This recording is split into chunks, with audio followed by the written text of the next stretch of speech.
Assalamualaikum warahmatullahi wabarakatuh. Perkenalkan, saya Risa Aulia dengan NIM 25101162200020. Jadi saya mendapatkan tugas dari dosen saya, yaitu Ibu Dr. Nur Cahaya MPD, untuk menjelaskan apa itu hakikat bahasa dalam mata kuliah linguistik umum. Pengertian bahasa yang pertama itu menurut Carroll.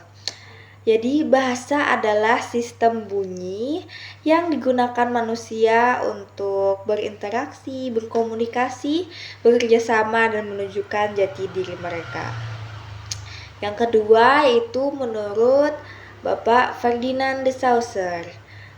Bahasa adalah ciri pembeda yang paling menonjol karena dengan bahasa setiap kelompok sosial merasa dirinya sebagai kesatuan yang berada dari kelompok yang ada. Selanjutnya yaitu ciri-ciri bahasa. Yang pertama, bahasa adalah bunyi. Jadi bahasa itu adalah bunyi yang digunakan kita, bunyi berupa ujaran ya, seperti kita bersuara, seperti yang saya ucapkan ini. Yang kedua yaitu bahasa itu bermakna. Jadi bahasa itu memiliki makna tertentu ya dari setiap bahasa yang kita ucapkan. Selanjutnya itu bahasa adalah lambang atau simbol yang mewakili. Jadi bahasa itu adalah bisa digunakan sebagai lambang atau simbol ya dari apa yang ingin kita sampaikan. Selanjutnya yaitu bahasa itu bersistem. Jadi bahasa itu tersusun oleh aturan-aturan khusus ya, tidak bisa sembarangan. Selanjutnya adalah bahasa itu arbitrer. Jadi bahasa itu bersifat sewenang-wenang atau tidak ada aturan khusus ya.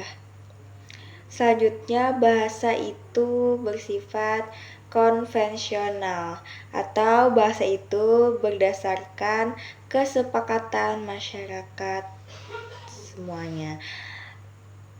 Yang selanjutnya itu bahasa itu unik. Jadi bahasa itu memiliki ciri khas yang berbeda di setiap daerahnya dan tidak sama, teman-teman. Jadi bahasa itu memiliki ciri khas yang berbeda ya. Selanjutnya bahasa itu bersifat universal, yaitu mempunyai prinsip umum atau menyeluruh. Terus bahasa itu dinamis. Bahasa itu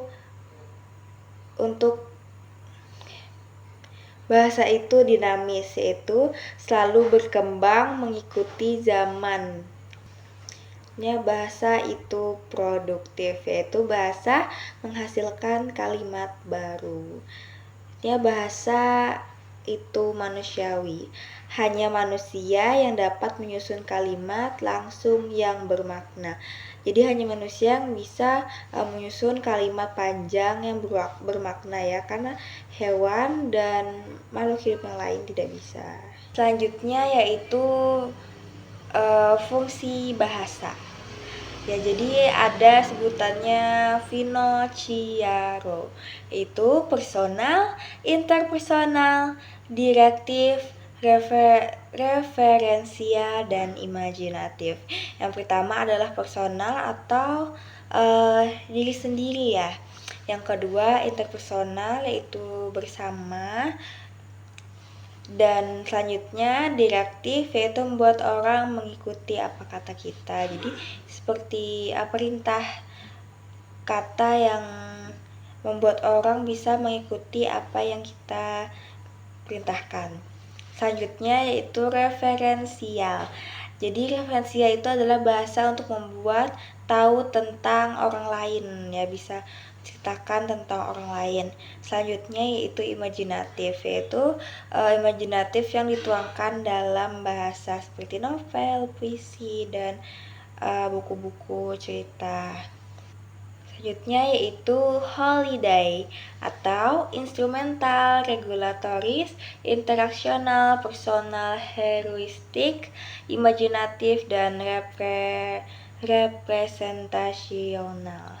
Ya, jadi apa itu instrumental? Instrumental itu adalah untuk meminta atau menyusun sesuatu.